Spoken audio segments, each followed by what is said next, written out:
Welcome to the Obesity Medicine Podcast with your host, Dr. Rentea, board certified in internal medicine and obesity medicine.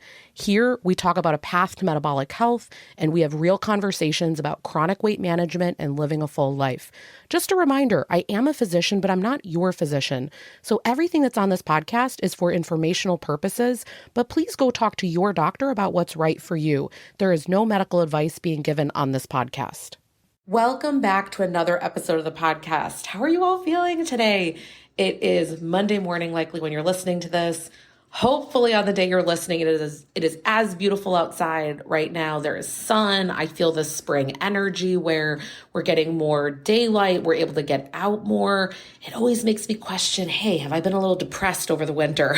Because I think for me, I realize I really do well walking outside and having more hours of daylight. I have no idea how people do it in Alaska. Fun fact moment, little sidebar. So my clinic manager, Adrian, she has actually worked for me and my business for over a year. But even before that, she worked for us as a family. So I've known her a long time. Adrian is amazing, by the way. If you're one of my patients, ever get to interact with her, we have on our website, renteaclinic.com, there's a meet the team. You can see kind of everyone that's on our team. And Adrian is actually from Alaska. And I often sit there and I think, wow, periods when the day is so much shorter. I think about people living in different parts of the world where there are different circumstances. And I think about how resilient we all are, right? That we just figure out a way to make it work. But in any case, the circumstances change and we get more sunlight and I feel better. So today, if you're new to the podcast, this is definitely a 2.0. This is definitely a next level podcast that we're going to do today. We're going to talk a lot today about body composition testing. And so let me give you background here.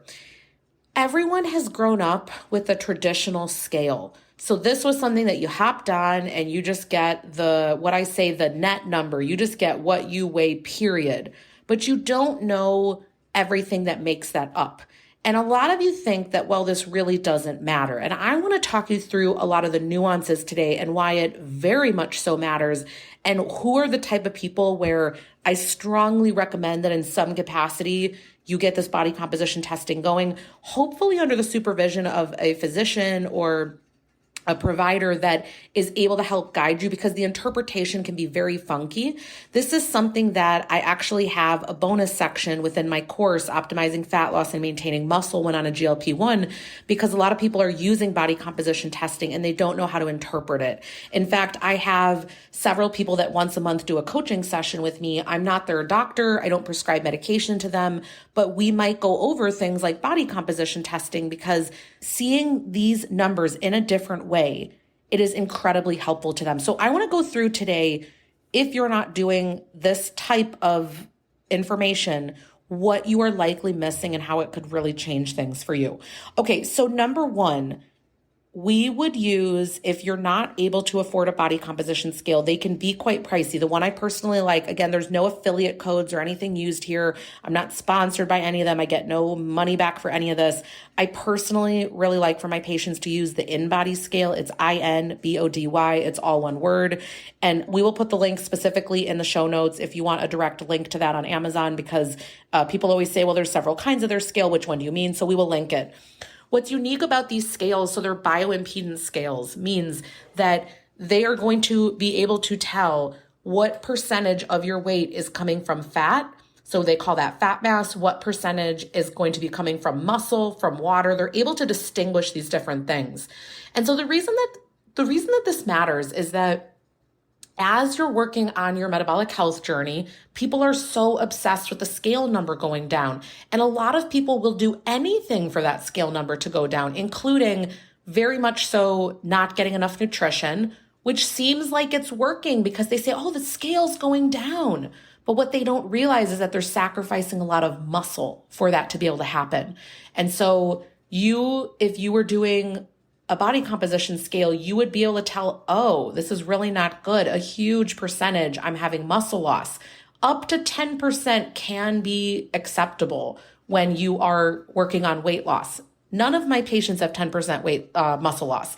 Now, if you look at some of the studies, people, right when GLP-1s first came out, they said, look, it's 30, 40% muscle loss. And they said these ridiculous numbers. And I thought, but where are they getting this from? Because none of my patients where we're doing this, they're not experiencing that. Now, I do understand I'm in a very unique, privileged position with patients because we're very much so looking at their nutrition, their movement practices, their mindset, their water, we're just really working on all of it, right? But just know that most people, if you're losing at a very rapid pace, likely there's going to be some amount of muscle that you're going to sacrifice. I will say for my patients, I see them maintain or gain, but it's because we're hyper focused on this. And the reason that I care so much about you maintaining your muscle, if we look at your basal metabolic rate, meaning let's say you do absolutely nothing and you lay in bed resting all day, you're still going to burn a lot of calories that day. And the majority of what is running that is going to be your muscle mass. And you holding on to that is incredibly important. For example, for a woman, let's say she is really working on gaining muscle, which means you're likely in a calorie surplus and you're really focusing on protein intake, things like that. Likely you can maybe gain a half a pound per month, if not a little bit more. And that's with really working on it. So the name of the game is really to maintain your muscle mass. Okay, so knowing that you want to maintain it when you're losing weight, how do you keep an eye on that? So if you're not able to afford the scale, because it can be quite pricey, again, we'll link it in the show notes. The other version of doing this is doing measurements, body, literally taking a tape measure and doing different body measurements. The one that I care the most about, it's the abdominal circumference. So it's going to be in the back where the top of the hip bone is. We call those the iliac crest. You're going to go back there. You're going to feel where that is. And you come around and it's at the end of you breathing out, the end of expiration. That is where you're going to get that abdominal circumference. That's the measure all the way around. So what I always say to patients is, hey, I want you to start off doing all these measurements. And the reason being that I know that not everybody is going to have access to getting the home in body, or not all of them will have a location near them. Again, I'll put that information down below if you want to search. There will be different testing places. What I've actually experienced is that a lot of the testing sites, I'll give you an example, the scale is anywhere from 300 to 350 depending on what sale is going on. But the one at a specific location, I just had a patient tell me it was $80, but then subsequent ones are going to be $25. But the point is you sometimes end up making a very big investment anyway, getting it done, and you might as well have just gotten the scale and then you have it monthly to do the numbers. But anyway, let's say that you can't get the scale. It's not a problem. If you can't get the scale, then I want you to do measurements, and you're going to do them once a month, not to be obsessive, but you're going to want to see progress with time. So I just had someone tell me here recently, their blood sugar normalized, the cholesterol normalized, they lost inches in the abdomen. Obviously, all of that is amazing, right? That means their cardiometabolic risk has gone down. So if you can't do the scale, do the measurements, the abdominal one being the one that we care the most about. Again, I think it's fun to know the other ones as well, just because you can follow with time. If the scale stops moving, but you see inches going down, you know that fat takes up more room compared to muscle. Muscle is more dense is the term we would use.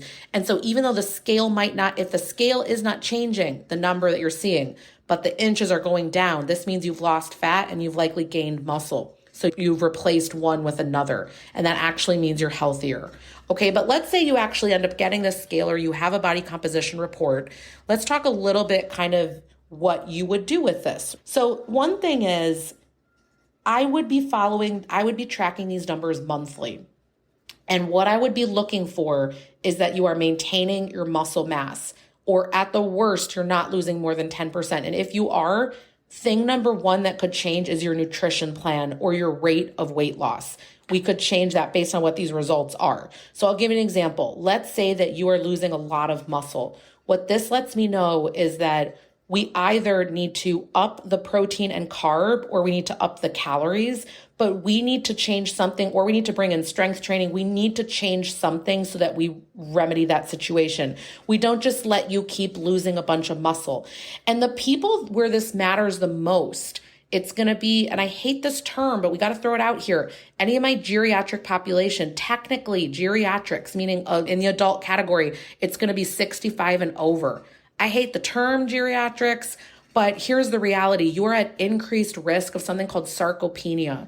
Sarcopenic obesity is when your weight is up, but you have little to no muscle to support it. And so you're in the worst scenario because you are likely really weak with doing things. If anything happens where it puts you in the hospital, I'll give you the classic example I saw weekly when I was in primary care. I would have an elderly patient of mine that let's say was, 70, 80. They would get a pneumonia. They would be in the hospital a day or two. Maybe they need oxygen for a day, and then they'd get discharged a few days later. And you'd think, okay, it's 2-3 days, them getting an antibiotic, making sure that they're okay, they're back to home. And what they would do is some of them wouldn't be able to go back home. They would need to go to a subacute rehab for a few weeks to gain back their strength. Now, why is that? 2-3 days sitting in a hospital, even where, trust me, they are trying their hardest physical therapy to get you up moving and do that. It's because they had so little muscle to begin with. They couldn't handle a period where they lost more. Every time we get sick, we're at increased risk for losing a bunch of muscle. And so we need to care about this stuff. It is not just about losing weight and aesthetically looking different. We metabolically want you in a better place. If you're someone that is 65 and over, you need to care about this stuff even more. This is something that everyone needs to care about. Young people, so that you can have the metabolism you want and be able to keep the weight off and be able to keep the blood sugars where you want it to be when you're older, so you don't end up in the hospital, that you can't come home, that you can carry groceries, that you can play with your grandkids and get off the floor. These are the type of challenges that you start to have when you don't have enough muscle. So if you're following this monthly body composition report and you're losing muscle too quickly, I would really slow your pace way down. Maybe even you stop losing weight and you worry about, am I getting enough protein? And then you figure out, how can I create the deficit in such a way where I'm not sitting there wasting away a bunch of muscle? It can be done. Usually it's that the protein's not high enough. Okay, so that's the first thing that I would look at. The other thing that I would do is the second way that this can be incredibly helpful for you. Everyone always assumes that a lower number on the scale is better. And the time when you really start to run into problems, it's when that BMI starts to be, and again, we know it's not a perfect measure. If you're new, no, we don't focus on the BMI, but I'm just giving you general references because that's conventionally the way a lot of people think. So if your body mass index is under 30, and let's say that you're someone that you are actually working out a lot, you might not need to get your BMI into that normal range, and you are actually incredibly healthy. I want to give a big example of this that just blew my socks off the other day. So I have patients, they will tell me their body composition reports. And this patient of mine, so just know in this example, I have to tell you gender just because otherwise it makes no sense. So my husband had got our in-body scale because he wanted to know his skeletal muscle mass. So we knew his. We knew the body fat percentage, all of that. Okay, so I had that information. To give you reference, my husband is this thin guy, BMI 22, 23, I forget the exact number, all of this, okay? Then I had a patient that is over 100 pounds more than him, same height, everything, okay? And so you think, oh, that person's got a ton of weight to lose. Wrong. This person had double the muscle mass of my husband, the same body fat composition, like the same percentage body fat. And the message here is, if I only went based on what the number is, I would just think that that person needed to lose another 100 pounds. You can't go based on that. You have to go based on what is the muscle mass compared to what is the fat mass. And a doctor can walk you through that.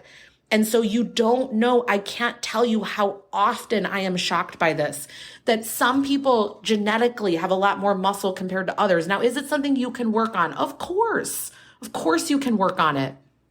But the reality is, if you're sitting there with a ton of muscle and you keep thinking that you want this lower scale number, and so you keep kind of being in a deficit, yeah, you can get the scale to go down and you might lose a lot of muscle in the process because you've gotten to a place actually where you have optimized your body. You have more muscle compared to fat, the ratios, everything is looking great, everything is good. And you actually don't need to lose more, but you want to keep pushing it because in your mind, you're like, but I want to fit in that like made up category with the BMI. Remember that these categories are made up. Remember the drug industry with fen-phen decided to lower they wanted to lower the BMI, what was normal, so that more people fit in the overweight category and qualified. So keep in mind, you're trying to fit yourself into some artificial category, a BMI thing that was made up by a mathematician in a shipping yard. You are trying to fit into that. And what's happening is you're losing a ton of muscle. So what ends up happening? Sure, you're conventionally, the scale number goes down, but you've lost a bunch of muscle. Now your basal metabolic rate doesn't support it. Now you tell me I can't keep the weight off. I'm constantly struggling. I'm constantly hungry. It's like, yeah, because you lost the engine that was fueling your ability to be able to stay strong, your ability to be able to support a metabolism. And now you've got this recovery work in the opposite direction that is so much harder than doing it right the first time. So I know that this is a little bit, I'm telling you, this is like the 2.0 version, because most people only care about the scale, but I'm telling you that it does matter what your skeletal muscle is. It does matter what the fat mass is, and it does matter because we all have different ratios, and you can never tell until someone actually steps on a scale. The other thing too is that if you're someone like you're in my camp where I hate this word, losing slower. I always used to think that was a bad thing with me. And then once I started to bring body composition testing in, I suddenly realized, wow, I'm actually in this gifted percentage where we're putting on muscle as we're losing weight. That's incredibly rare. When I go through this with patients, that's usually not the norm, because usually when you're losing weight, it's incredibly tough to hold on to your muscle. So if you're doing that, you're already doing amazing. But if you're putting on muscle as you're losing weight, again, really incredible, because that's not everybody. And so I stopped judging myself, because when I really did the math, and I want to just tell you the data from these past 3 months for me, it's been fascinating. So when I look back these past 3 months, the net scale went down 5 pounds, but really I put on 3 pounds of muscle as well. So it was much more than 5 pounds of fat that I lost. And that's why if you only stay, oh, I'm doing all this work. I mean, I'm working out and I'm really watching nutrition, I'm doing all these things, right? And if I thought to myself, oh, I've only lost 5 pounds, that's not the real story. The real story is a lot more fat left my body. I created muscle, 3 pounds of muscle, which is phenomenal, right? I did all those changes. And if I stay in the lane of, oh, it's only 1.5 per month, or, whatever kind of garbage scenario, do you see how it's very different looking at trends of what's going on, being like, this is working. And then you get to look at, do I like this pace? Do I want to see if I can kind of clip it up a little bit? For me, it really works in my life right now the way it's going. I'm not overly hungry. I'm not in the gym all the time. It just works what I'm doing, right? And so it's I don't feel the need to make big changes at this moment, because I know I will continue to get toward my goals. I'm loving the way in which it's going. But it might be different. Now, again, remember, I've been at this for years. So I'm not necessarily day one starting this, right? So it's a little bit more of a body recomposition that I'm working on.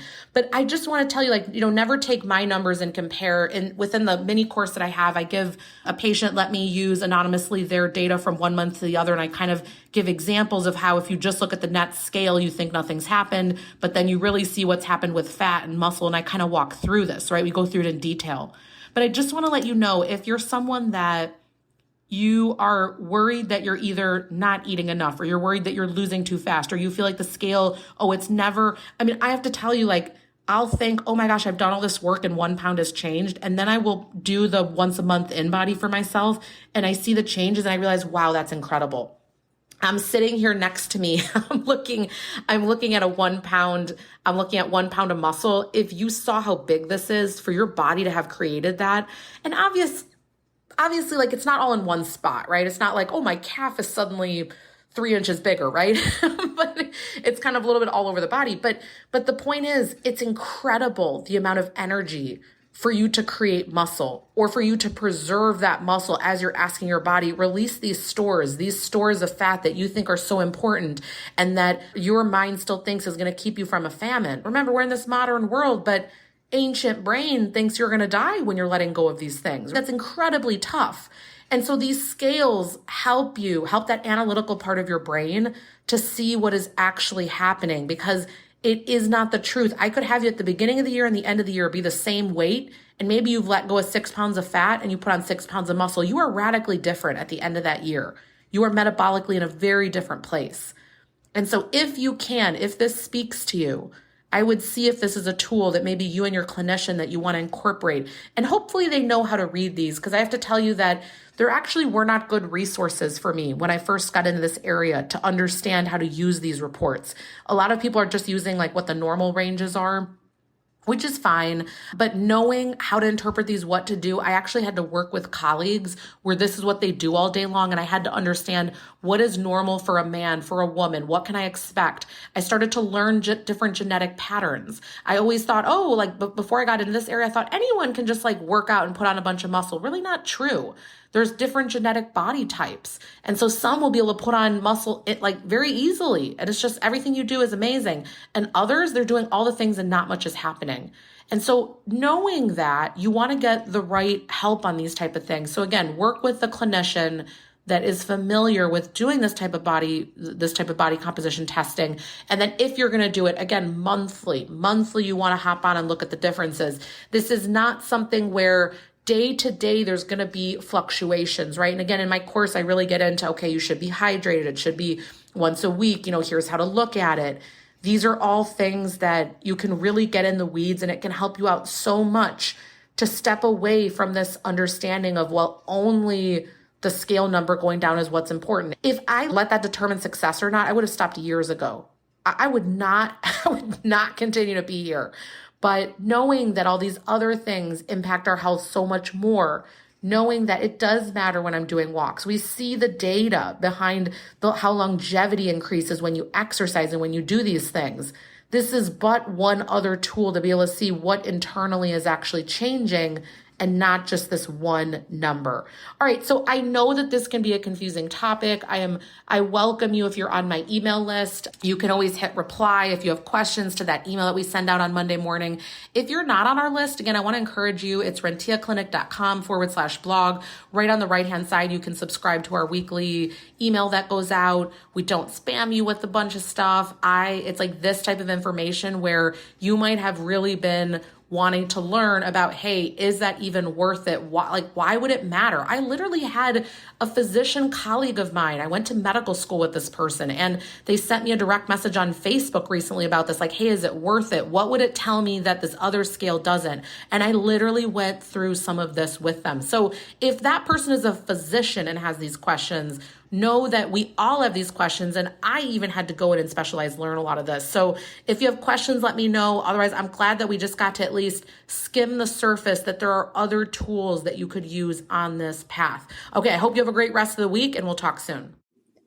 That marks the end of today's episode. But if you're newer to the podcast, I want to tell you about something that we have, and it's a free podcast roadmap. So this is perfect for any of you that are listening where you want to be directed to very specific episodes. So let's say that you are just starting out and you want to know, what should I do right when I start on the medications? Or you're experiencing certain side effects on the GLP-1s, or you want to know what to do if you're in a plateau, or if emotional eating is taking over, or if hunger levels are high. So we have many different categories of episodes that we've talked about, because there's a lot at this point. So if you want to be able to navigate that very easily, we have it broken down by category, and also the episodes that are there, and we hyperlink to everything. So you can just click on it and find the episode, easy peasy. If you want that, you can go to renteaclinic.com/podcast roadmap. We'll have it linked right here underneath the show notes where you're listening. And you can go ahead and get that free resource so that it makes it easy for you to navigate, because I know that it's really hard when someone has an established podcast. I am such a podcast fiend. I'm listening to podcasts all day long. And when I find one that I love, but there's a lot that are out there, I am so lost. So I hope that you enjoy this free podcast roadmap. Again, the link to get to that is going to be renteaclinic.com/podcast roadmap. I hope this is helpful, and let me know if you have any questions.